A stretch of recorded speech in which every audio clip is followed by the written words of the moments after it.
What's going on, guys? Welcome back to the channel. In this video, we're going to be taking a very special look at this 2024 Model Y Performance.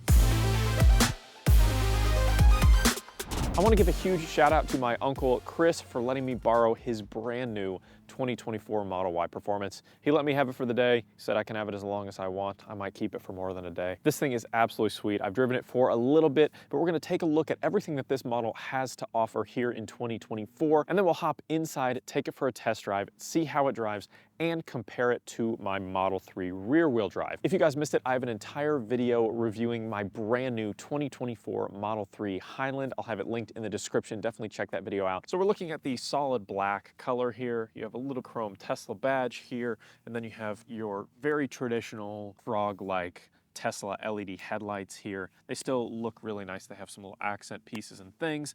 And then you have some ventilation down at the bottom. And then you have your LED fog lights here on the Model Y in 2024, which will probably most likely go away when this does get refreshed, whenever that is, whether that's next year or a little bit later. But we saw that disappear on the Model 3, so I'm guessing they'll go away on the Model Y as well. Although maybe not, since it's an SUV. We'll have to see. But we can go ahead and open up the front trunk, and you get a nice deep frunk here, plenty of storage space, your little tow hook underneath as well. And then as far as wheels, these are the 21-inch Uber Turbine wheels, super aggressive in this nice kind of gray color, all-season tires as well. And then you can see the little red Tesla brake calipers poking through, which is a really nice touch. That's something I'm looking forward to trying to do on my Model 3, even though I don't have a performance model like this one. Then you do have your hardware 4 cameras here on 2024. That's nice. You can tell because it has a little red dot on the actual camera when it's not in use. And then you've got your turn signal built in here. You've got the same recessed door handle that you have on the Model 3. Just put your finger in there, it pops out. Window lowers a little bit. Full glass roof, just like you have on the Model 3, although on the Model Y, it doesn't have the, split down the center there. It's just one full sheet, which looks really nice. You've got more cameras here on the door pillars. And then moving on back here to the trunk, you have this carbon fiber spoiler up here, which looks really nice. No Tesla words spelled out here. Again, that is probably something we'll expect to see when it gets updated in 2025. Rear camera underneath, power liftgate, of course. You got your dual motor badge with a red line indicating this is a performance model. Carpet here, a little light here. Then you have, all of this cargo area that I've fully utilized here with all of my camera gear. You've got little switches here to drop your second row seats as well. Some more storage up underneath, but plenty of storage space. And then this really nice magnetic cargo cover here, cargo shade, which is cool. You can kind of pop it up from the middle and then slide it back like this to fold it up. It's definitely easier storage space to access than the Model 3s just because of, it having your traditional kind of hatchback style trunk instead of a saloon style trunk. You have your nice LED tail lights here that also are split. So probably in 2025, we'll get one that's like the Model 3 where it's all combined onto the tailgate. And then of course you have your charging port here. So you can just push there. It'll open right up for you. You can just hit the button on the app, close it right up, and we can hop inside. All right, so hopping here into the beautiful, bright, and spacious cabin here of the Model Y. A couple things really stand out to me, and I'm gonna be making a full video comparing the kind of redesigned Model 3 feel to this current generation Model Y feel. So hit subscribe so you don't miss that video. It'll be coming very soon. So I'm gonna try not to repeat myself too much, but I think overall, one thing that is definitely going to be improved in 2025 is the overall fit and feel of the Y cabin. That is not to say that is by any means uncomfortable. I like the ride height. It feels good. Everything is like accessible and easy. It's just, there's something about it that just feels a little bit on the cheaper side or the less premium side. And again, I'll talk about this more in my kind of one-to-one comparison because I expect all of these things to get fixed in the Model Y Juniper refresh whenever that does show up.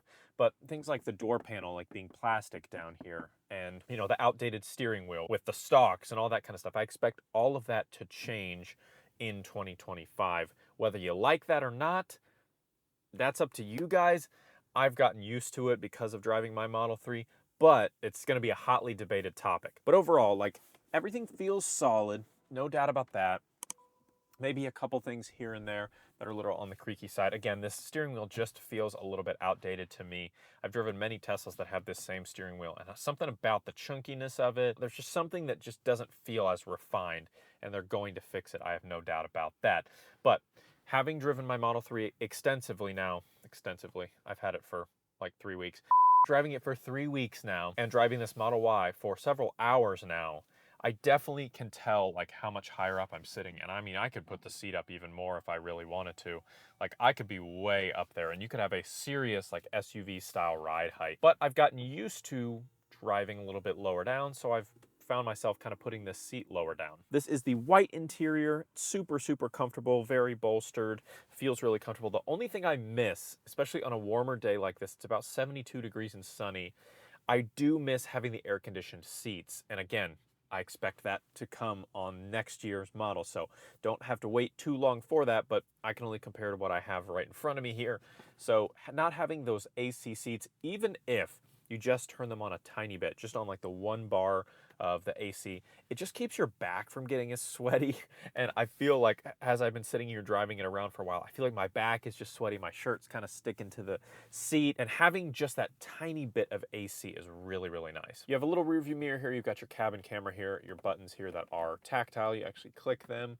Same kind of rear view mirrors with the magnets and all that. I love that, it's great. You do have just that single pane of glass, which is beautiful. Cup holders, center console here, nice deep pocket there, some storage. You can put one of those little clip things underneath as well. Then you do have some USB ports inside the center console here. You know, button to open your door, same as my car. It's a little different design, but same thing. Window controls, and then this screen, again, beautifully fluid screen. And this Model Y actually does have the FSD beta installed, so I'm also going to be doing my first ever full self-driving drive, and I'm going to get my live reaction. I'm kind of nervous about it, but I'm going to try it. My Model 3 doesn't actually have the ability to have self-driving yet, although hopefully that's coming soon. We'll see. But I mean, everything's pretty much the same on here as you'd get on any other Tesla. But let's hop in the back seats real quick. So hopping back here again, that beautiful glass just working its way all the way back. You've got a plastic backing on the seats here, which is nice and rugged. A little pocket here. You know, door panel materials, pretty similar. You have that kind of Alcantara on the sides as well. Hard touch plastic all the way down. Vents here, 2 USB-C ports, and then you can fold this down as well. Nice armrest and a couple cup holders. And then these seats actually do lean back a little bit, so you can use that button there to lean them back. Get a nice recline to it. I got decent legroom, decent headroom, shoulder space is good. You have little hooks here you can drop down to hang stuff, and then you have lights here that you can click. But that's pretty much it. Let's take it for a test drive. I've already noticed some things, obviously, and I'm going to be making my comparison between the 3 and the Y for 2024. But some of the things that I've already noticed off the bat that are different, one big one today at being 73 degrees, is just this cabin is a lot toastier than my Model 3 cabin. And I think that is going to be mainly due to not having ventilated seats, because you can kind of keep your back and stuff cool. So I've noticed a lot of heat in this cabin right off the bat, and I think that when they get this updated for 2025, give us some ventilated seats in the Model Y Juniper, I think it'll be fixed, and I think it'll be a lot more comfortable. Another thing that I'm definitely not used to is the stocks. I've actually gotten accustomed to not having stocks, but you know, while we're here, let's just go ahead and just oh man, just that never gets old. It's just brutal, just pins you straight back. Obviously, that's on the sport acceleration there. Chill is much easier. If that's more your speed, I get it. But this is just unbelievably quick. Never gets old. You have a ton of freaking horsepower. 0 to 60 in 3.5 seconds, which is nuts. Got the bigger battery pack, all-wheel drive, dual motor setup, so your horsepower is kind of divvied between the front and the rear motors. But I mean, this thing absolutely punches. You'll have no problem getting up to speed instantaneously. No problems passing. It continues to punch on the highway, but here's a weird little caveat that I'll make, and I don't know what the exact reason for this is, but it doesn't punch as hard up at speeds as the Model 3 rear-wheel drive does, in my experience only. But 0 to 60, like off the line, it's a different animal. And then like at that middling speed, when you're going 20, 30 miles an hour and you punch it, it absolutely goes. But on highway speeds, it's like it almost loses a little bit of gusto. Don't know why that is, but could be it's a little windy today. You know, there's different reasons why. Overall, what are some differences that I notice here in the Y versus daily driving my Model 3. First and foremost is an obvious one. It's dimensionally different. The seating position is different. It's a much higher ride, so you can see really well what's in front of you. You're a little bit less down to the road. Getting in and out of the vehicle is a lot easier, so if you need that easy entry and exit, the Y is definitely going to be for you. But it just rides a lot higher. It's got that more traditional SUV feel that I'm used to. Definitely you notice the older style steering wheel with the kind of chunkier feel to it, and obviously having the stalks. Funny, I had to get back used to using stalks because I'm so used to clicking the buttons on my steering wheel. It's weird how quickly your brain can adapt to things. So again, people that tell you, oh, the stocks are a deal breaker, get out of here with that. It's just not that big a deal. I understand people that live overseas where they have a lot of roundabouts. You know, maybe that's a different story. Maybe it will be impossible. You'll never have enough muscle memory when your steering wheel's down here to be able to click the buttons appropriately. I completely understand that. I just don't experience that here in the US. We don't have a ton of roundabouts, especially not in my area. So it's just, we're not really even in my mind. But I understand people that live overseas, it's a little different. I really like the seamless glass roof. That's a really nice touch. You know, some of the cabin materials don't feel the best to me, which is actually surprising coming from my model, which is significantly cheaper of a purchase price, that this has a little bit less quality materials than I'm used to, although that's probably something they're going to fix in 2025 whenever the refresh does come out. But I mean, you've got plastic down the door panels here. You know, some of this stuff is all plastic too, and I'm just not used to that, even on my cheaper Model 3 rear-wheel drive. This obviously has the more premium speaker system. I really find these seats pretty comfortable, although I would love if they were perforated for a little bit more airflow. That'll help with the sticky, sweaty back in warmer temperatures like this, and having that ventilation would be super nice. And I'm sure, again, we'll get that soon. But overall, how's the drive? I think what I've noticed mainly about highway driving and city driving is the road noise. I think you hear a decent bit more road noise in the Model Y than my current updated Model 3. I'm talking 2024 Model 3 versus 2024 Model Y pre-refresh. The road noise is louder in this cabin. And some of that's going to have to do with the door materials, not having that kind of absorbent soundproofing structure on the doors. It's just going to make a little bit more road noise and wind noise. You can definitely hear it in this area coming off of the roof line. I think because it's a little bit more high up, a little bit more bubbled, you can hear some of that wind flying off of the roof line and then flying off of the front hood as well.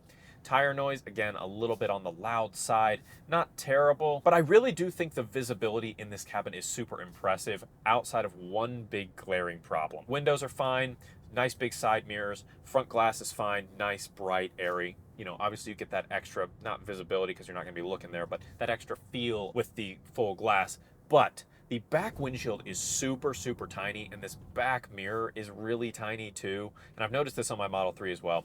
It's even easier to see out the back windshield on my Model 3 than it is here on the Model Y. You see that I was reaching for the buttons and I needed to use the stock. But the visibility out the back windshield is just flat out bad. I was gonna say it's not great, it's just kind of bad. I think they mainly want you to use the cameras, which I've programmed to this middle button here, which works fine, that's great. That gives you better rear visibility for sure. But when you're driving, you don't always want to leave this camera system up all the time. It's a little disorienting, distracting maybe. So not having the best view out the back windshield is tough. I think this is my first experience ever in a Model Y, definitely ever in a Model Y Performance, and I have to say I really like it. Obviously there's some things here and there that it would change, but I'm super, super stoked to see what they do with the 2025 Model Y update. So if you're waiting, it's a tough call, because I think that obviously you can get a Model Y right now really quick, not a huge wait time, and you're gonna have a really, really great experience. But you obviously run the risk of that immediate depreciation, not only from driving it off the lot, which happens with every car, but also when that new model does drop, people are gonna start selling them like crazy trying to get the new model, and you run that risk. So it's a toss-up, really. I think it comes down to what's important to you. Another thing to consider is that the 2025 might not qualify for the full federal tax credit like the Model 3 currently does not. So if you want to get the best price, the best value, maybe 2024 is the way to go. If not, if you really prioritize ride quality and road noise and ventilated seats and perforations on the seats and overall just material build quality, then maybe wait for 2025, because I think that they're gonna fix all of my tiny little nitpicks with this thing and take the already best-selling car in the world to the next level with the 2025 Model Y refresh, and I'm stoked to check one out when I can finally get my hands on one. So those are my thoughts on the 2024 Model Y performance. Again, I really appreciate you guys sticking around for the whole video, watching it. Huge shout out to my uncle for letting me borrow this car for the day. If you enjoyed the video, definitely hit the like button and subscribe. I'm going to be bringing you guys a ton more Tesla content. I've got like 10 videos planned out already right now. Again, I'm going to be comparing my Model 3 2024 to the Model Y 2024, just as far as materials and quality goes. So if you're interested in that, hit subscribe. I'm going to be doing my full self-driving first drive. So subscribe so you don't miss that. I've got so much Tesla content coming for you guys, as well as all kinds of other EV content. So hit subscribe. You don't want to miss any of it. We'll see you in the next one.